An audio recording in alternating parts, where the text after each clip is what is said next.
For many, the northern spring and summer period is a time to shed a few pounds and get back in shape.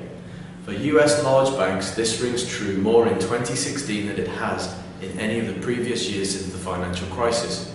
The first quarter of 2016 was a difficult one for big American banks, as they fell out of favour with investors while grappling with a slowdown in deal-making, plunging oil prices and doubt as to the Fed's ability to tighten monetary policy against a backdrop of global uncertainty.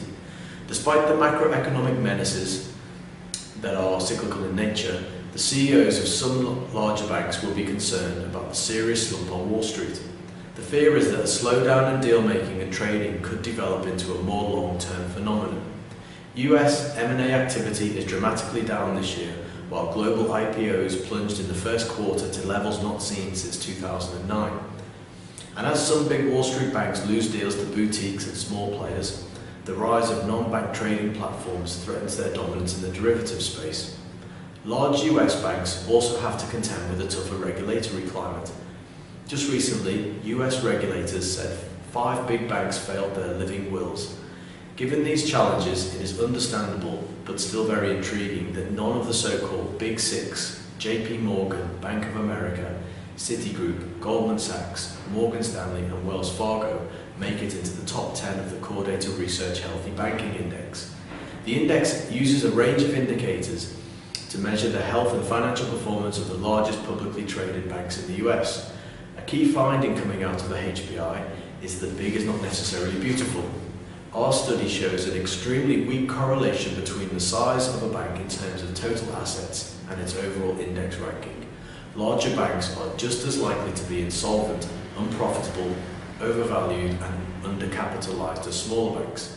American Express tops the HBI, with Discover Financial Services, PNC Financial Services Group, US Bancorp and Capital One Financial completing the top 5.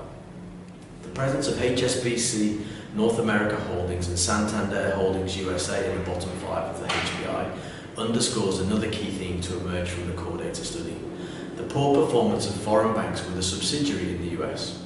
Of the 6 foreign banks in the index, 5 rank in the bottom 10 overall.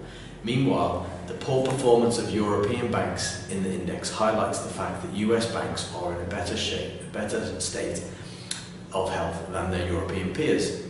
Large US banks may have had a difficult Q1, but the sector as a whole has staged something of a recovery in recent times, as the robust capital requirements put in place in the wake of the financial crisis, coupled with an upturn in the country's economy, have served to strengthen the industry. Nevertheless, big banks in the US are clearly affected by Wall Street's woes and must therefore think carefully about their structure and size going forward. Some larger banks may need to shed a little extra baggage, perhaps from their investment banking and trading arms, which in the current climate may happen naturally.